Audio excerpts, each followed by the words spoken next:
ولا تہینوا ولا تحزنوا، اور نہ ڈرو، اپنے دلوں کو چھوٹا نہ کر لو، غم زدہ نہ ہو جاؤ، وانتم الاعلون، تم ہی بہت زیادہ بلند رہو گے، ان کنتم مومنین، شرط صرف اتنی سی ہے، اگر تم سچے اور پکے مومن بن جاؤ۔ اللہ رب العالمین کے فضل و کرم سے آج ہم ایک بار پھر یہاں جمعۃ المبارک کے دن جمع ہوئے ہیں، تاکہ ایک بار پھر اپنے ایمان کو تازہ کر سکیں، نبی اکرم صلی اللہ علیہ وسلم کی سنت و سیرت کو جان کر اس پر عمل کرنے کی کوشش کر سکیں۔ اللہ رب العالمین کے فضل و کرم سے گزشتہ چند جمعوں میں ہم نے قرآن حدیث سیرت تاریخ کی روشنی میں یہ سننے جاننے اور سمجھنے کی کوشش کی کہ بنی اسرائیل یعنی یہودیوں کی حقیقت کیا ہے، اور گزشتہ جمعہ ہم نے حضرت ابراہیم علیہ السلام کے دو بیٹے حضرت اسماعیل اور ان کے چھوٹے بھائی حضرت اسحاق اور حضرت اسحاق کی ساری نسل کو یہود کہا جاتا ہے، یہ ہم نے جانا، اور حضرت اسحاق سے لے کے 2014 تک کے سارے حالات ہم نے مختصر طور پر جاننے، اور ہم نے یہ معلوم کیا کہ ہر قوم کو اللہ رب العالمین نے ایک خاص خصلت عطا فرمائی، اور وہ قوم اگر اس خصلت کو سمجھ جائے اور اپنا لے تو اس قوم کی اس خصلت کی وجہ سے دنیاوی ترقی ہو جاتی ہے۔ کچھ قوموں کو اللہ نے علم دیا، عقل دی، ہنر دیا، اگر وہ ان چیزوں کو استعمال کرے تو دنیا میں فائز ہو جاتے ہیں۔ کچھ قوموں کو اللہ رب العالمین نے طاقت دی جسمانی، اگر وہ اس چیز کو کام میں لے تو وہ دنیا پر فائز ہو گئے۔ کچھ لوگوں کو اللہ رب العالمین نے دولت دی، کمانے کا طریقہ اور سلیقہ بتلایا، اگر انہوں نے اس ہنر کو اپنایا تو وہ دنیا میں کامیابی پائے اور فائز ہو گئے۔ لیکن مومنوں کے لیے، مسلمانوں کے لیے، امت محمدیہ کے لیے اللہ رب العالمین فرماتا ہے نہ تو دولت میں تمہاری کامیابی ہے، نہ علم میں تمہاری کامیابی ہے، نہ عقل و ہنر میں تمہاری کامیابی ہے، نہ کمانے میں اور جسمانی طاقت میں تمہاری کامیابی ہے۔ اگر تمہیں دنیا پر فائز ہونا ہے تو صرف ایک چیز کو، ایک کلمے کو، ایک لفظ کو اپنانا، اپنی زندگی کے اندر اس کو ڈھال لینا ہوگا، وہ ہے ایمان۔ انتم الاعلون ان کنتم مومنین، اگر تم پکے، سچے اور پوری طرح سے مومن بن جاؤ تو اس دنیا پر فائز ہو جاؤ گے، کامیاب ترین قوم بن جاؤ گے۔ ہم نے جانا تھا کہ مسلمان آج اس دنیا کے اندر ذلیل ہوتا چلا جا رہا ہے۔ 15 اگست کو ہم نے جانا تھا کہ مسلمانوں نے ہزاروں سال اس ہندوستان پر حکومت کی۔ گزشتہ جمعہ ہم نے جانا پورے 1000 سال مسلمانوں نے اسرائیل فلسطین پر حکومت کی، یروشلم پر حکومت کی۔ ہم نے جانا کہ دنیا کے مسلم ممالک کئی زیادہ تھے لیکن گھٹتے گھٹتے 53-54 رہ گئے۔ یہ سارے معاملات اس لیے سامنے آ رہے ہیں کیونکہ ہمارے اندر وہ ایمان دھیرے دھیرے ختم ہو رہا ہے جو صحابہ اکرام کے اندر تھا۔ جس محنت سے، جس لگن سے، جس ایمان کے ساتھ ان صحابہ اکرام نے اس دنیا کے اندر اسلام کو پھیلایا تھا، آج ہم نے اسی اسلام کی ڈالیوں کو کاٹنا شروع کر دیا ہے، کیونکہ ہمارے پاس دولت تو ہے، ہمارے پاس شہرت تو ہے، ہمارے پاس عزت تو ہے، ہمارے پاس عقل تو ہے، ہمارے پاس دنیا کا 70% پیٹرول ہے، اور ہندوستان کی کوئی گاڑی، دنیا کی کوئی گاڑی بغیر مسلمان کے پیٹرول کے چل نہیں سکتی۔ لیکن اس کے باوجود بھی اگر ہم ذلیل ہیں تو صرف اس لیے کیونکہ ہم نے ایمان کو چھوڑ دیا۔ وہ مسلمان تھے جن کے پاس تلواریں نہیں، جنگ بدر میں چھوٹے چھوٹے چاقو تھے۔ وہ مسلمان تھے جو تعداد میں بہت کم تھے، جن کے پاس دولت نہیں تھی، جن کے پاس شہرت نہیں تھی، جن کے پاس مال نہیں تھا۔ وہ ساری کی ساری قوم بغیر جوتوں کے چلنے والی جاہل امیین کے فالوورز، وہ خود امی تھے۔ ایسی قوم کو اللہ نے دنیا پر، قیصر و قسرا پر اور ساری عربی اور ساری عجمی حکومتیں اللہ نے ان کے قدموں میں ڈال دی، صرف ایک وجہ سے، کیونکہ وہ پکے اور سچے مومن تھے، اگرچہ کہ ان کے پاس دولت، شہرت، ہنر، عقل کچھ بھی نہیں تھا۔ ہر قوم کی الگ خاصیتیں، اور ہماری خاصیت یہ ہے انتم الاعلون ان کنتم مومنین۔ حضرت عمر رضی اللہ تعالی عنہ سے ملنے کے لیے کسرا کے 7 آدمی آئے۔ اور ہم اور آپ جانتے ہیں، ہم سن چکے ہیں، یہ لوگ پہلے سے ہی اپنے حضرت عیسیٰ علیہ السلام کے انتقال کے 100 سال بعد ہی یہ لوگ دنیا کے اندر نام اپنا روشن کرنے لگے تھے۔ انگلستان، جرمن، فرانس، یہ سب دھیرے دھیرے وجود میں آ رہے تھے۔ حضرت عمر رضی اللہ تعالی عنہ سے ملنے کے لیے کسریٰ کے 7 لوگ آئے اور آ کر مدینہ پہنچے، ان کے کپڑے ٹھاٹ بھاٹ کے، جسموں میں خوشبو لگائے ہوئی،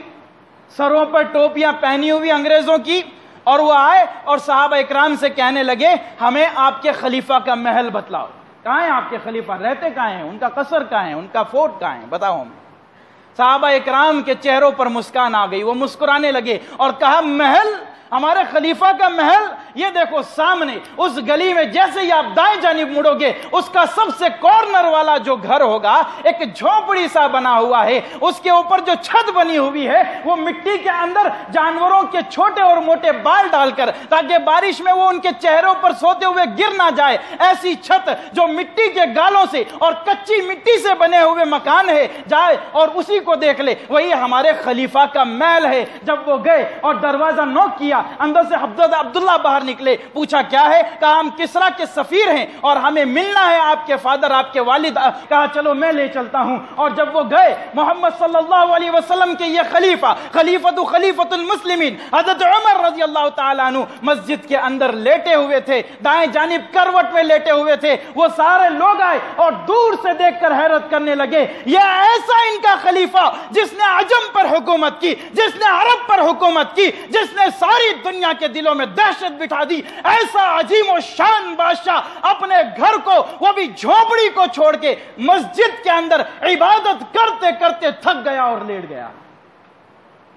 یہی حضرت عمر رضی اللہ تعالی عنہ کو عبیدہ بن جراح نے خط لکھا۔ فلسطین کی تاریخ ہم نے گزشتہ ہفتے جانی تھی، بنی اسرائیل کی تاریخ کے سلسلے میں۔ یروشلم جو مسلمانوں کے قبضوں میں آ چکا تھا، سارے لوگوں نے اعلان کیا، وہاں پر جو حکومت تھی رومیوں کی، انہوں نے کہا اللہ کی قسم، واللہ اللہ کی قسم، تم ہرگز بھی فلسطین پر، یروشلم پر، اسرائیل پر فتح نہیں پا سکتے، کیونکہ ہمارے انجیل میں لکھا ہے، ہماری بائبل میں لکھا ہے، اس کو فتح کرنے والا ایک ادنا سا درویش اللہ والا ایک آدمی ہوگا، اور تم تو ساری دنیا پر راج کرنے والے بڑے بڑے بادشاہ ہو، تم ہمیں فتح نہیں کر سکتے،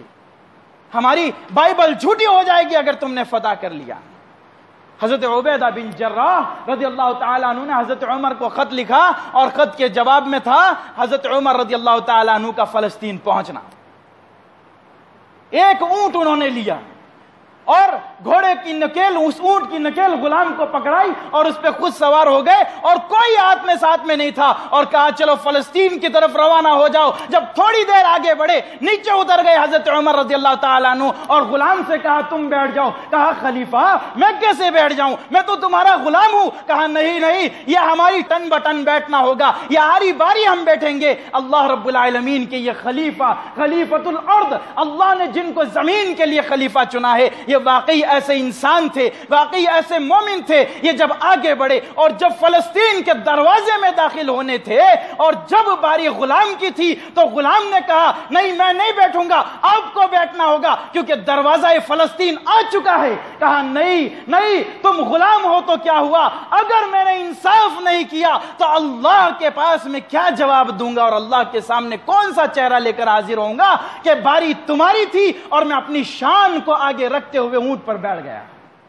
جب دروازہ کھلا، اندر داخل ہوئے، زمانے بھر کے سارا فلسطین عمر پڑا تھا اس بادشاہ کو دیکھنے کے لیے جس کا عرب اور عجم، قیصر و کسریٰ جس کے نام سے کعبہ کرتے تھے، حضرت عمر رضی اللہ تعالیٰ۔ کہا دیکھے تو صحیح، بڑے ٹھاٹ و بھاٹ سے ابھی ڈھول باجے بجیں گی۔ عیسائیوں اور یہودیوں میں جب کبھی بادشاہ فتح کر کے آتا تھا تو ڈھول باجوں کے ساتھ آتا تھا۔ ابھی ڈھول باجوں کی آوازیں آئے گی، دروازہ کھلے گا اور خلیفہ ان کا، مسلمانوں کا خلیفہ اندر آئے گا، بہت بڑی فوج لے کر آئے گا، شاید ہم پہ ظلم بھی کرے گا، شاید اب ہمیں بخشنے والا نہیں ہے، کیونکہ ہم نے ان لوگوں کو بہت ستایا ہے، ان کے ساتھ جنگ کرنے کی ہم نے جرت کی ہے، ان کے قانون کو ہم نے توڑنے کی کوشش کی ہے، لیکن جب دروازہ کھلا تو سارے لوگ دیکھ کے حیرت میں پڑ گئے اور مسلمانوں سے پوچھا کیا وہی خلیفہ ہے جو اونٹ پہ بیٹھا ہے؟ کہا نہیں۔ عبیدہ نے جواب دیا وہ تو خلیفہ کا غلام ہے جو اونٹ کی نکیل پکڑا ہوا ہے، وہ دراصل ہمارا خلیفہ ہے۔ سارے یہودی جو اس وقت مانتے تھے کہ ایسا درویش آئے گا، سارے عیسائی جو اس وقت مانتے تھے اپنی پروفیسی کو لے کر کہ ایک درویش آئے گا، ان میں سے اکثر سجدے میں گر گئے اور کہنے لگے واقعی رب العالمین کی قسم ہماری بائبل سچ ہے، جس نے کہا تھا ایسا درویش جس کو تم عزت کی نظروں سے دیکھ پاؤ گے ایسا ہی ہوگا جو فلسطین کو فتح کرے گا، اور بیت المقدس کی چابیاں حضرت عمر کے قدموں میں ڈال دی۔ تو عبیدہ گئے حضرت عمر رضی اللہ تعالیٰ عنہ کے پاس اور آ کر کہنے لگے خلیفۃ المومنین، یہاں کے لوگ تہذیب والے ہیں، یہاں کے لوگ اچھے لباس پہنتے ہیں، یہاں کے انگریز رومن ایمپائر بڑا ہی عالی شان ہے، یہ اچھے مالدار لوگ ہیں، ان کے کپڑوں سے دبیز ریشم کے کپڑے پہنتے اور خوشبوئیں پھوٹتی ہیں، آپ ایسے پیوند لگے ہوئے، آپ ٹانکے لگے ہوئے، آپ جگہ جگہ سے پھٹے ہوئے کپڑے پہن کے یہاں آ رہے ہو، تہذیب والے دیش میں اگر آپ کہو حکم دو تو ایسا ہی ایک لباس جو کہ بادشاہ پہنے کرتے ہیں میں لا کے آپ کو دے دوں۔ حضرت عمر نے عبیدہ کو ایک غصے کی نظر سے دیکھا اور کہا عبیدہ تمہیں کیا لگتا ہے اللہ نے یہ عزت ہمیں دولت سے دی، اللہ نے یہ عزت ہمیں شہرت سے دی، اللہ نے یہ عزت ہمارے کپڑوں سے دی، اللہ نے یہ عزت ہماری طاقت سے دی؟ نہیں عبیدہ، نہیں عبیدہ، نہیں عبیدہ ابن جراح، یہ عزت، یہ شہرت، یہ حکومت اللہ نے مجھے ایمان سے دی ہے۔ انتم الاعلون ان کنتم مومنین، اگر تم دنیا پر بغیر کسی دائداد، بغیر کسی دولت، بغیر کسی جسمانی قوت کے بھی راجہ بننا چاہتے ہو تو ایمان لے آؤ، سچا ایمان۔ یہی فلسطین بات چند ہفتوں سے فلسطینی کی چل رہی ہے، اس لیے مثالیں بھی انشاءاللہ میں فلسطین کی دینے کی کوشش کروں گا تاکہ ہمارا موضوع بھی چلتا رہے اور مقصد بھی پورا ہو جائے۔ یہ فلسطین جب دوبارہ غیروں کے ہاتھوں میں آیا، حضرت عمر کے بعد جب تک ایمان لوگوں کے اندر باقی تھا تب تک فلسطین مسلمانوں کے ہاتھوں میں تھا، اور تاریخ گواہ ہے حضرت عمر رضی اللہ تعالی عنہ کے دور میں کبھی کسی چرچ کو توڑ کر مسجد نہیں بنائی گئی، کبھی کسی ہیکل سلیمانی کو نقصان نہیں پہنچایا گیا۔ وہاں دو بڑی قومیں رہا کرتی تھی، یہود اور عیسائی۔ جیسے آج دو بڑی قومیں رہتی ہے یروشلم کے اندر، 20% عربی اور باقی کے یہودی، ویسے اس دور میں 20% یہودی تھے اور 80% ڈومن کے لوگ عیسائی۔ لیکن جب دھیرے دھیرے ایمان ختم ہوا، مسلمان کمزور پڑنے لگے، تو ایک زبردست قوم نے ان پر حملہ کیا اور لوگوں کو ایسے کاٹا کہ جب گھوڑا بھی ان کے خون میں چلتا تھا تو کیچڑ جو کہ خون سے لد کر بنتا تھا، مٹی میں جب خون ملتا تھا جیسے پانی اور بارش میں کیچڑ بنتا ہے، ایسے خون سے کیچڑ بنا زمین پہ، اور جب ان کے دشمنوں کے گھوڑے وہاں پر دوڑتے تھے تو پسل کے گرتے تھے اس کیچڑ کی وجہ سے جو خون سے بنا ہوا تھا۔ حضرت عمر نے حکومت کی، ایک قطرہ خون نہیں بہا، درویش کے جیسے اندر آ گئے اور لوگوں نے ان کی درویشی قبول کی، حکومت قبول کی، اور بیت الاقصی بیت مقدس کی چابیاں ان کے قدموں میں ڈال دی۔ لیکن جب دوبارہ ہم پہ حکومت کی گئی تو ہم کو اتنا کاٹا گیا۔ پھر مصر کے اندر نور الدین زنگی بادشاہ بنا، اور ان کے انتقال کے بعد، یہ بہت مشہور تاریخ ہے، ان کے انتقال کے بعد صلاح الدین ایوبی کو بادشاہ چنا گیا مصر کا، جن کو آج عیسائیوں اور یہودیوں کے اندر سلادین کہا جاتا ہے۔ سلادین ہم کہتے ہیں صلاح الدین عربی زبان میں، یہ کہتے ہیں سلادین۔ دنیا میں عربوں میں سے کسی کا نام اتنا مشہور اور اتنی عزت سے ان لوگوں نے نہیں لیا ہوگا جتنا صلاح الدین کا لیا ہے، صلاح الدین کا لیا ہے۔ دنیا کے کسی بھی مسلمان لیڈر کے بارے میں اتنی ساری کتابیں نہیں لکھی ہوگی انگریزوں نے جتنی ٹیپو سلطان اور صلاح الدین کے بارے میں لکھی ہے۔ لین پول نام سے آج کی تاریخ کا جو آج زندہ ہے، لین پول، اس نے اپنی بہت ساری تاریخیں لکھی ہے، اس میں صلاح الدین ہارٹ آف دا ٹائیگر نام سے ایک کتاب لکھی، ایک ایسا انسان جس کا دل نہیں تھا انسان کا بلکہ شیر کا دل تھا۔ لین پول نے کتاب لکھی، اس میں صلاح الدین سے اور ان کی تعریف کے لیے سارے پیجز بھرے پڑے، کسی بھی پیج میں ہم کو یہ نہیں ملے گا صلاح الدین نے کبھی غیر مسلمانوں کے ساتھ کوئی برا برتاؤ کیا ہو۔ مسلمانوں کی حکومت کرنے کا ہمیشہ سے طریقہ صاف رہا، اور غیروں کی حکومت کرنے کا طریقہ ہمیشہ قتل و غارت کا رہا۔ اس لیے ہمیشہ یہ کہتا ہوں کہ اسلام دہشت گردی نہیں سکھاتا۔ اگر کسی بادشاہ نے، کسی مسلمان کے لیڈر نے تلوار اٹھائی ہے تو زمین پر امن قائم کرنے کے لیے، اور صلاح الدین نے جب فلسطین کے اندر یہودیوں کے خلاف جو جنگ چھیڑی تھی اور عیسائیوں کے خلاف جو جنگ چھیڑی تھی، وہ دراصل امن قائم کرنے کے لیے، کیونکہ وہاں کا جو لیڈر، جو رومی لیڈر تھا، اس نے یہودیوں کو بھی پریشان کیا تھا اور ساتھ ہی ساتھ مسلمانوں کے ساتھ بھی اس نے بہت برا برتاؤ کیا۔ حد تو یہ اس نے یہ کر دی کہ وہ حجاز میں داخل ہوا، اس کا نام تھا رینولڈ، وہ حجاز میں داخل ہوا اور حجاز سے اس کا اگلا ٹارگٹ تھا مدینہ، مدینہ المنورہ، نبی اکرم صلی اللہ علیہ وسلم کا شہر۔ شاید دنیا تاریخ گواہ ہے کسی اور نے اتنی بڑی جرت نہیں کی ہوگی کہ مسلمانوں کے اتنے مبارک شہر میں قدم بڑھا لے۔ مکہ یا مدینہ جو کہ کنٹونمنٹ ہے مسلمانوں کی، چھاونیاں ہیں، فوجی چھاونیاں، یہاں پر کسی نے نظر اٹھانے کی جرت نہیں کی، چاہے دنیا کا کتنا بھی بڑا طاقتور رہا ہو، کوئی بھی دیش، کوئی بھی ملک۔ لیکن اس نے جرت کی، رینالڈ نے، کہ وہ جائے اور مدینہ کو فتح کرے، اور اسی وجہ سے، اسی شرکسی کی وجہ سے اور زمین پر امن قائم کرنے کی وجہ سے صلاح الدین ایوبی اپنی فوج لے کر نکلے اور اس رینالڈ کو ایسا سبق سکھایا کہ ساری دنیا میں ہنگامہ مچ گیا۔ اگر کسی نے مدینہ کی طرف آنکھ اٹھائی تو اس کی آنکھیں نوچ لی جائے گی۔ 30,000 لوگوں کو مار دیا اور 30,000 کو قید کر کے واپس مصر لے کر آ گئے صلاح الدین ایوبی۔ امن قائم کرنے کے لیے یہ جنگ ہوئی تھی۔ ساری یورپ کے اندر ایک زبردست تہلکہ مچ گیا جب انہوں نے فلسطین فتح کیا، اسلامی حکومت فلسطین کی ہو گئی۔ سارے یورپ کے اندر تہلکہ مچ گیا۔ فرانس، جرمن، انگلستان، اٹلی، ان سارے 4-5 دیشوں سے 6 لاکھ کی ایک زبردست فوج تیار ہوئی اور صلاح الدین سے مقابلہ کرنے کے لیے سمندر کے ساحل سے، بحر ابیض، وائٹ سمندر سے نکلتے ہوئے عکا، جس کو آج ایرک کہا جاتا ہے عبرانی زبان کے اندر، وہاں پر پہنچے اور 12 مرتبہ مقابلہ ہوا اور بالآخر اس 6 لاکھ کی فوج کو زبردست ہار کا سامنا کرنا پڑا اور خالی ہاتھ ہی وہاں سے لوٹ گئے۔ اور ان کا لیڈر تھا رچرڈ، جو انگلستان کا بادشاہ تھا، رچرڈ۔ یہ رچرڈ یہ اتنا زیادہ متاثر ہوا صلاح الدین ایوبی سے، اس نے کہا صلاح الدین ایوبی، میں 6 لاکھ کی فوج لے کر تمہارا مقابلہ کرنے آیا، میں نے 12 اب تک تم سے مقابلہ کر لیے، اتنے دن ہو گئے ہم کو یہاں پر رکے ہوئے، لیکن تم جیسا لیڈر میں نے آج تک نہیں دیکھا، تم جیسا چالاک، تم جیسا ہنرمند، تم جیسا عقل مند، تم جیسا بہادر، اور تم جیسا سب سے زیادہ گاڈ فیئرر، اللہ رب العالمین سے اتنا زیادہ ڈرنے والا کہ جنگوں میں جا کے نماز کے لیے کھڑا ہو جائے، جنگوں میں جا کے ہاتھ اٹھا کر دعا کر دے، آگے پیچھے چاروں طرف دشمن ہے لیکن اپنے سجدے سے جو سر نہیں اٹھاتا، ایسا انسان، ایسا متقی، ایسا اللہ کی طرف رجوع ہونے والا میں نے آج تک ایسا لیڈر نہیں دیکھا۔ انہوں نے جواب دیا، کہا رچرڈ میرے بھائی جان لے، اللہ نے ہمیں عزت دی ہے تو صرف ایمان سے عزت دی ہے۔ ہماری طاقت، ہمارے حوصلے، ہمارا پیسہ،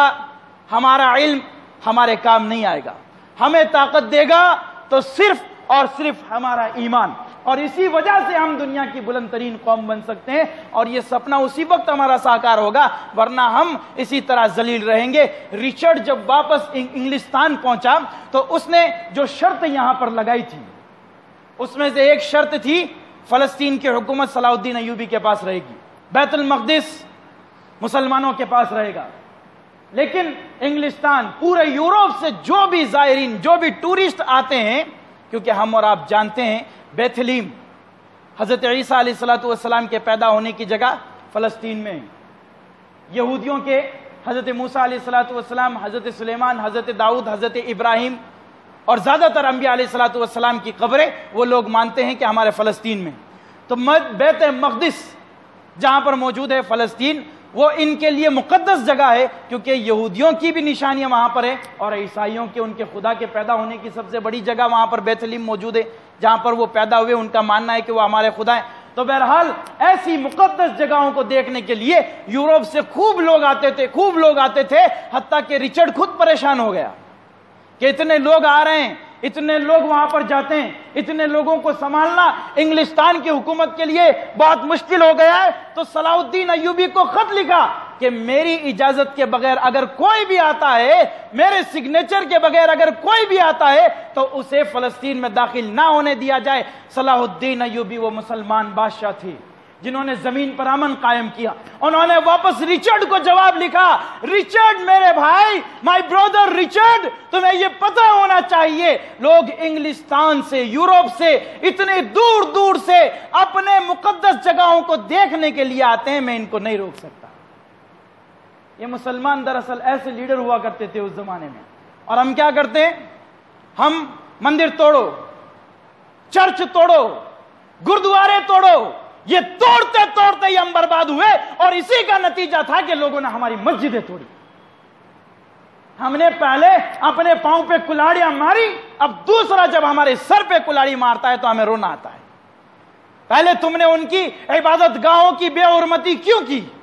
جبکہ ہمیں حکم یہ ہے کسی کے خداؤں کو گالی تک نہ دو، اور ہم ان کے خداؤں کو گالی دینا دور، ہم ان کے خداؤں کی عبادت گاہوں کو نیست و نابود کرنے میں لگے ہوئے ہیں۔ اور یہ ظالم بادشاہ جو مسلمان اپنے آپ کو کہا کرتے تھے، انہوں نے ایسا کیا جس کا بھگتنا ہم بھگت رہے ہیں۔ تاریخ گواہ ہے، بہت سے ایسے تھے جن کو سمجھ نہیں تھی، عقل نہیں تھی، اور بہت سا مسلمانوں کی تاریخ میں ایسا بھی ہے، باپ مرا تو ایک بچے کو جو ابھی بالغ بھی نہیں ہوا تھا اس کو اٹھا کر بادشاہ بنا دیا مسلمانوں نے ہندوستان کے اندر۔ جب گھر کے اندر بادشاہ مرا، اس کا کوئی بیٹا بھی نہیں تھا تو اس کی بیوی کو بنا دیا، اس کی بیوی مری تو اس کی ماں کو بنا دیا۔ ایک عورت حکومت کر رہی ہے، اسلام کے قاعدے قانون کے خلاف چل کر ہم نے حکومت اس ہندوستان کے اندر کی۔ یہ ساری وجہ واجد علی شاہ، ایک بادشاہ تھا ہندوستان کا، مغل بادشاہ، وہ جب بیت الخلا جاتا تھا تو اس کے اوپر عطر ٹپکتے تھے، اتنے نازک مزاج والا یہ بادشاہ۔ ایسے ایسے بادشاہ ہماری قسمت میں آئے، اس کی وجہ سے آج ہم 20% رہ گئے، ورنہ ہماری تعداد بہتر تھی، ہم نے دنیا میں حکومت کی، ہمارا ایمان اچھا تھا، لیکن ہم نے غیروں سے شادیاں کی اور کبھی ان کی اولادوں کے نام ہم نے مسلمان نہیں رکھے، وہ غیر تھے تو ان کی اولادوں کے بھی نام ہم نے ایسے رکھ دیے۔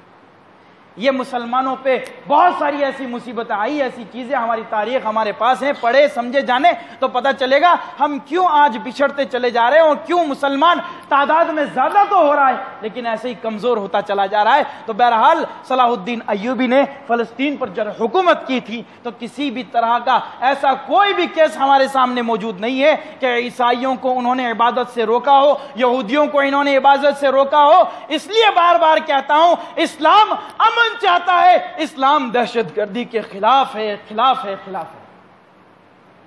اور جو لوگ یہ کہتے ہیں چلا چلا کر اسلام دہشت گردی بڑھاوا دیتا ہے تو ان کے منہ پہ تھپڑ ہے صلاح الدین ایوبی کا زوردار، جنہوں نے دنیا کے اندر یہ مثال قائم کر دی۔ اور آج انگریز جب ان کے بارے میں کتاب لکھتا ہے تو کہتا ہے ایسے بہت کم لیڈروں کو دیکھا جس نے اپنے اخلاق کی بدولت لوگوں کے دلوں کو جیت لیا۔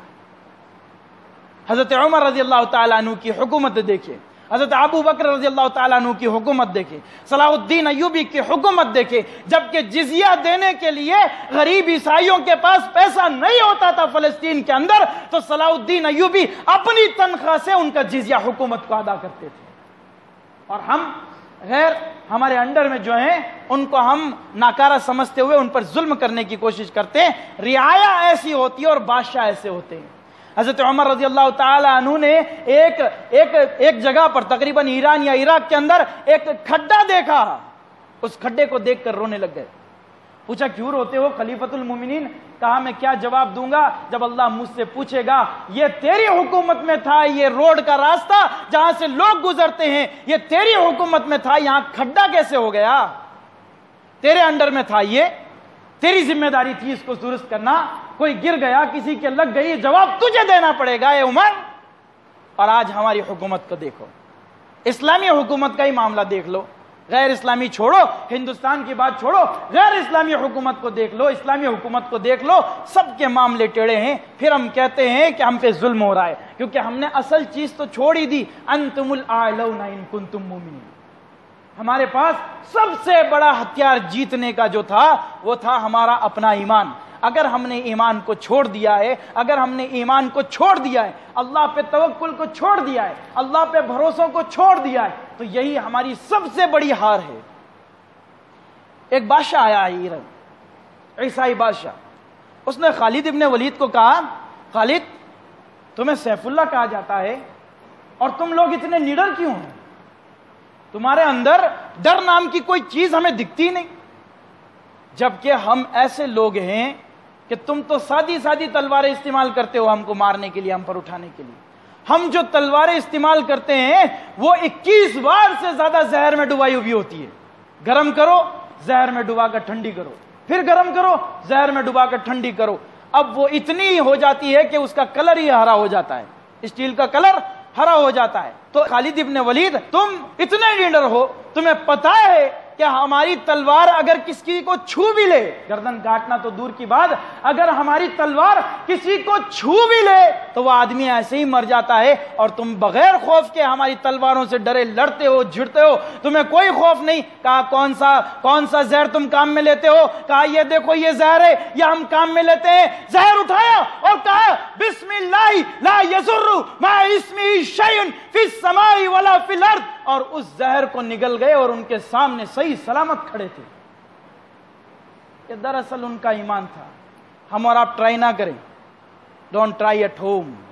گھروں پہ جا کے اس چیز کو ٹرائی کرو گے مر جاؤ گے، میں بھی مروں گا، آپ بھی مرو گے، کیونکہ میں کہتا ہوں میرے اندر عمل نہیں، آپ سنتے ہو لیکن ہم آپ کے اندر عمل نہیں۔ ساری دنیا ایسے ہی چل رہی ہے، بس سنتے سناتے اس لیے کہ شاید 1% ایمان ہمارا بڑھ جائے آج کی اس تقریر سے، آج کی اس واعظ سے، کیونکہ ہر جمعے کا مقصد ایمان کی تازگی ہوتا ہے۔